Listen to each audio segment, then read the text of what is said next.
Hey, how are you doing? On 12th January, the Bank of Japan purchased the government bond at 4 trillion and 614 billion and 400 million yen. And on the next day, 13th, the Bank of Japan also purchased the government bonds at 5 trillion yen. And these enforcements have replaced the past highest record for 2 days in a row.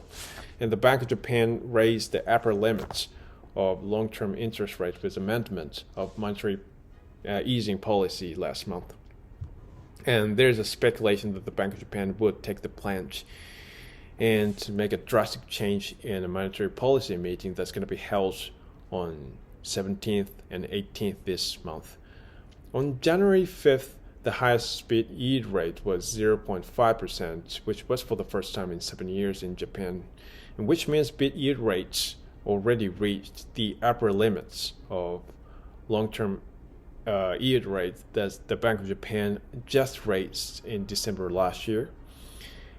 In addition to the fact that the amount of market entrants found it really difficult for the Bank of Japan to control the current long-term interest rates someday increases, upward pressure of long-term interest rates also increases. Now, an increase in the interest rates is directly connected to expansion of country's financial burden. But sooner or later, there will be the turning point that we have to say goodbye to no interest rate policy. So in the bond market, the movement of selling the government bonds has been really active. And the yield rate for 10-year government bonds, that is one important indicator of interest rate, is now increasing. On 13th in January, the yield rate temporarily became 0.545%. That exceeded 0.5%, the upper limit of long-term interest rates set by the Bank of Japan last year.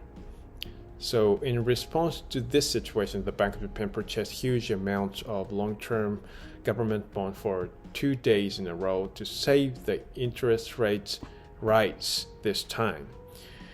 And the Bank of Japan, with the understanding of the intention of the Japanese government, believed that monetary easing policy is only the manner to get out of the recession.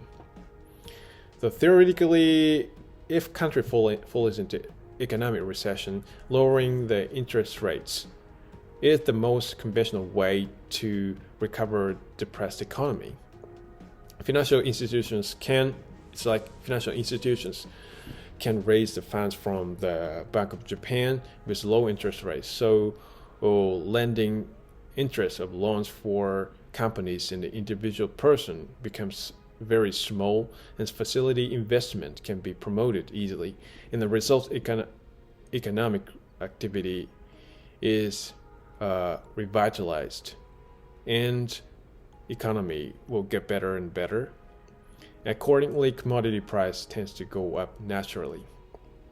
But it seems that the current economic situation in Japan doesn't actually apply to the conventional economic scenario. So we can consider various factors that prevent the Japanese economy from recovering, even with monetary easing policy by the Bank of Japan. So the most realistic problem that monetary easing policy doesn't work is that the soaring commodity prices, because of soaring prices of crude oil, that is largely influenced by the war between Ukraine and Russia, and especially soaring food prices cause heavily burden on individual household budgets. In Japan, food self-sufficiency rate is very low, so that we have to fully rely on food import from overseas. And next one is retained earnings by the Japanese companies. As a Japanese conventional business custom, Japanese companies have a strong tendency to save cash with no investment, no facility investment, and with no returning benefits to workers. So no matter how much they can make profit through business activity. So they want to put a round sum of money aside for contingency that may happen in the future.